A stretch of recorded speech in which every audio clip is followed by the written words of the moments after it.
So yun, good morning mga paps, mga padyak. Ayan, another project bike na naman yung papakita ko sa inyo. Shout out natin si Sir James Sonido from Compostela, Cebu. Pangalawang project bike niya na sa atin to. Ngayon naman, itong pangalawang bike na pinabuild niya is ibibigay niya sa kanyang father-in-law. Napakaswerte naman ng father-in-law niya kasi napaka-upgraded ng project bike na to at napaka-pogi, lalong-lalo na sa personal. Kaya isahin natin yung mga parts na nakabit dito. Unahin natin dito sa frame niya na napakaganda. Black and white. At kamukha niya yung mamahaling frame na specialized chisel. Tignan nyo naman dito sa head tube. Pati yung kita yung welding, gayang-gaya. Pati sa top tube, lower tube, seat tube, chainstay, seat stay, parehas. Magandaan sa frame na to. Naka-dropper post ready na, Taiwan made, at boost type din. Ang setup natin dito, 2x11. Ayan, dapat jore yung lalagay natin dito kaso sabit yung FD na jore dito sa frame natin. Kaya nilagyan natin ng Altus. Ayan, yung Altus nagkasya, jore crankset 2x, Genova seal bearing pedal, M5 100 din na jore chain, RD, sprocket, lahat yan straight na jore.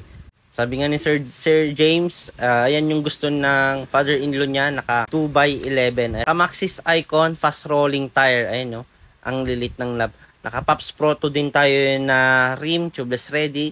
Pati saddle natin, Pops Pro 2. Napakaganda nito kasi malambot at hindi siya yung sobrang lambot, sakto lang.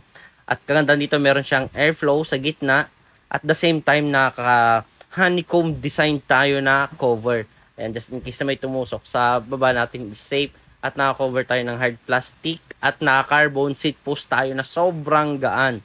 Dito naman tayo sa handlebar, 9-degree back sweep. At syempre, Pops Pro 3 tayo na stem na negative 17 mix ng alloy and carbon. Pops Pro 2 din yung handle grip natin. Shimano Jore M4 100 yung brake set natin.